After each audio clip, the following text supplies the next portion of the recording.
Hey, what's up? See guy Marc Papers. Different. I just want to show y'all what I'm kind of reading right now. It's called The Fourth Age. Great book. It's written by Byron Reese.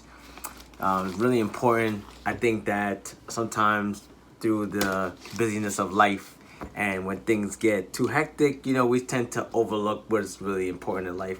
I think this book says a lot about what's actually going to occur, such as AI and robotics. I think is really important, and there's only a few people that have opinions right now on what's going to happen. So I think we should definitely pay more attention because this shit's important. So I'm gonna go ahead and read the preface. Preface. Please read, not the usual blah blah stuff. Robots, jobs, automation, artificial intelligence, consciousness, computers, superintelligence, abundance, a jobless future, useless humans, the end of scarcity, creative computers, robot overlords, unlimited wealth, the end of work, a permanent underclass. Some of these phrases and concepts probably show up in your news feed every day. Sometimes the narratives are positive, full of hope for the future. Other times they are fearful and dystopian. And this dichotomy is puzzling. The experts on these various topics, all intelligent and informed people, make predictions about the future that are not just a little different, but are dramatically different and diametrically. So why do Elon Musk, Stephen Hawking, and Bill Gates fear artificial intelligence, AI, and express concern that it may be a threat to humanity's survival in the near future? And yet, why do equally illustrious groups, including Mark Zuckerberg, Andrew Nguyen, and Pedro Domingos, view this viewpoint so far-fetched as to be hardly even worth a rebuttal? Zuckerberg goes so far as to call people who peddle doomsday scenarios pretty irresponsible, while Andrew Nguyen, one of the greatest minds in AI alive today, says that such concerns are like worrying about overpopulation on Mars, after Elon Musk was quoted as saying AI is a fundamental risk to the existence of human civilization. Kind of break it down for you. What they're saying is there are very smart people, depending on how you look at that are making opinions on what they think will happen with AI. Have influence on the world, and they own very large companies and have a lot of money. So essentially what they think will, in such a word, to trickle down to the rest of humanity. If Mark Zuckerberg makes a decision, we're going to use Facebook, which also owns Instagram, in a certain way. He owns the company. His money going to go a certain way. People he does business with, how his company works, it's going to fucking affect you. Whether you see it or not, it doesn't matter. So his opinion is very important. So that's, again, the purpose of this book. I'll continue. Pedro Domingos, a leading AI researcher and author, tweeted one word: sigh. Each group's members are as confident in their position as they are scornful on the other side. With respect to robots and automation, the situation is the same. The experts couldn't be further apart.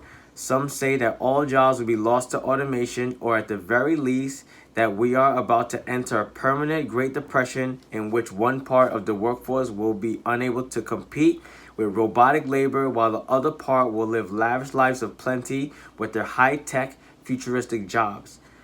Others roll their eyes at these concerns and point to automation's long track record of raising workers' productivity and wages, and speculate that a bigger problem will be a shortage of human laborers. While fistfights are uncommon between these groups, they are condescending, indicative of plenty. Finally, when considering the question of whether computers will become conscious and therefore alive, the experts disagree yet again. Some believe that it's an obvious fact that computers can be conscious, and thus any other position is just silly superstition. Others empathetically disagree, saying that computers and living creatures are two very different things, and that of a living machine is a contradiction in terms. Those who follow all this debate, the net result is confusion and frustration. Many throw their hands up and surrender to the cacophony of competing viewpoints and conclude that if the people are at the forefront of these technologies cannot agree on what will happen, then what hope do the rest of us have? Huh? Do you know? Let me know. They begin to view the future with fear and trepidation. Nice word. Concluding that these overwhelming questions must be inherently unanswerable. Is there a path out of this? I think so. It begins when we realize that these experts disagree not because they know different things, but because they believe different things. Not because I have to read that again. Sorry. If there a path out of this, I think so. It begins when we realize that these experts disagree not because they know different things, but because they believe different things. That's a bar. For instance, those who predict we will make conscious computers haven't come to the conclusion because they know something about consciousness that others don't, but because they believe something very basic, that humans are fundamentally machines. If humans are machines, it stands to reason that we can eventually build a mechanical human. On the other hand, those who think that machines will never achieve consciousness also often hold that view because they are persuaded that humans are purely mechanical beings.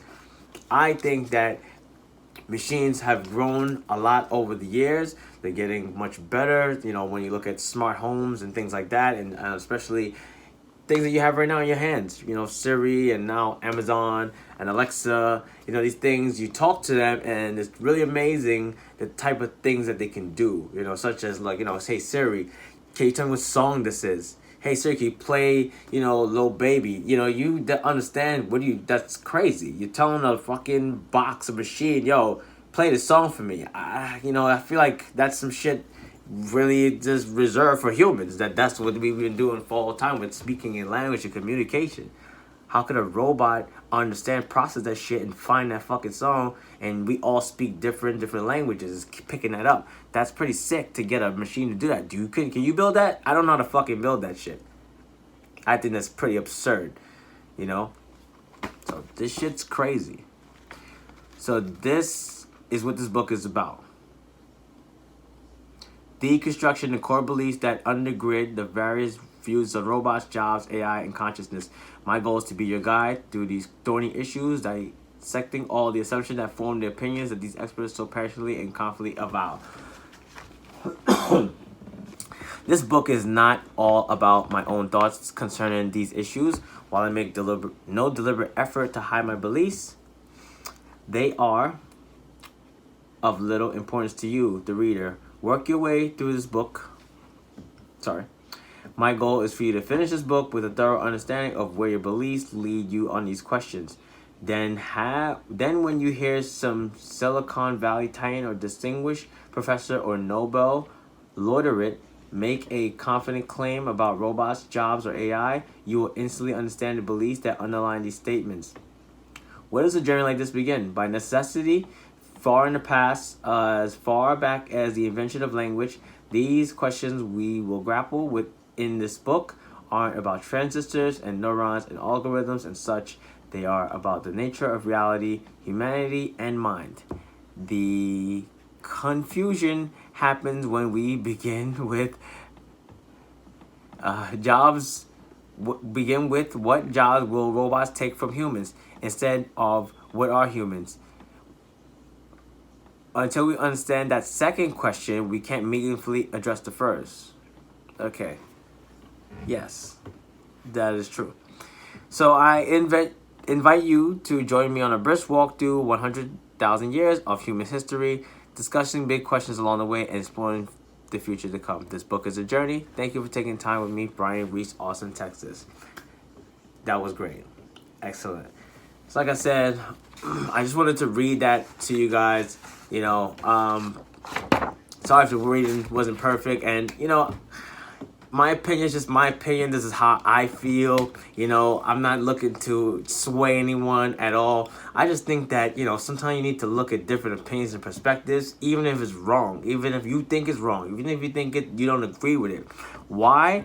Because most of the time, how I have found shit, this is why I probably never fucking like school, is normally not just one answer to a problem, you know? How many times can you get to 6, right? I can put 5 plus 1, I could do 3 plus 3, I could do 4 plus 2. I used to be, you know, I'm really good with math. Just keep it all low. No, just kidding. But, you know, there's usually more than one answer to a problem. So, you know, when you look at certain things in life, you know, even if it's your regular life, you know, just don't look at one thing. Try to look at different ideas and break stuff up, because when you look at stuff that way, then you're more open to other stuff. Because if you look at it, most of the time your friends or your family or whoever the people are, that you keep around you, they're normally going to think differently. Or, I don't know, maybe you have similar people around you. I tend to, you know, have a lot of people around me that, you know, sometimes we disagree on stuff. We agree on, you know, the type of people we are, but we still friends. That's fine. You could still disagree with my opinion, you know, and still like my channel, because, you know, I'll give you a different perspective so that you could bring it to the people that you're cool with, you know? And then now you fucking saying something different shouldn't change someone else's mind on a topic. That's the only way to really advance as people. And yeah, you know, I'm just talking real shit. You know, this is my opinion. The fuck do I know? I don't know shit, you know? I'm worse than, I don't know if you Game of Thrones fans or if you watch it, but there's a character named Jon Snow.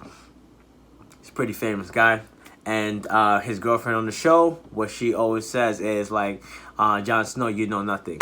So I tell people I'm fucking worse than Jon Snow, yo. I don't know shit. You know, that's just my opinion. It doesn't mean nothing. You know, I don't know if I'm right. Maybe I am. Probably am. But whatever. Who the fuck am I to say this shit? Because if you think I'm wrong, then I'm wrong to you. I'll never be right.